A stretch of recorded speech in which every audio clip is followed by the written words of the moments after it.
हा मामी काय आल्या मग माय झालं म्हणून मग तुम्हाला भेटायला आलो. मग प्रवास बिवास चांगला झाला ना? मस्त गर्दी. मी तर दिवाळीला गेलोच नाही बाबा. काय करू मान पैसा नाही अडका नाही मामी. काही नाही बेवडा नवरा आहे.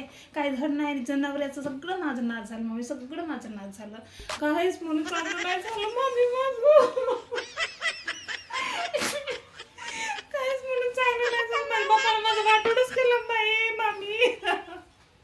सारखा दिवस होता मामी. तरी पेव पेव आला पोराच्या ढुंगणाला चड्डी नाही बन्या नाही. तरी पण त्या माणसाला काही पडलंच नाही मामी. काहीच नाही. त्याला वाटेच नाही की पोराला असं करावं तसं का. काहीच नाही वाटे मग.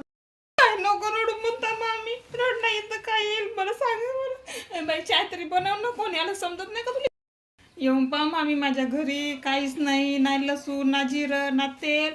असंच राहा लागते. पाहाल तर म्हणाल तुम्हाला रडील माझ्या घरची परिस्थिती पाहून. मग काय मामी काय नको रडू म्हणता. हे बाई झालं माझ्या घरी नको करवा. दिवाळी सारखे दिवस सगळ्याच्या घरी सणवार. पण आमच्या घरी नुसता तमाशा. वाटेच नाही मामी. त्या माणसाला वाटेच नाही का बायकोला साडी चोडी घ्यावा. दिवाळी सारखा दिवस तर बायकोला थोडंसं नटू थटू द्यावा. पोरायला चड्ड्या बनाने घ्यावा. बायकोला घ्यावा. गांडीला चड्डी नाही भेटे मामी याच्या नालायकाच्या. असं नशिबाले फोडला माझ्या.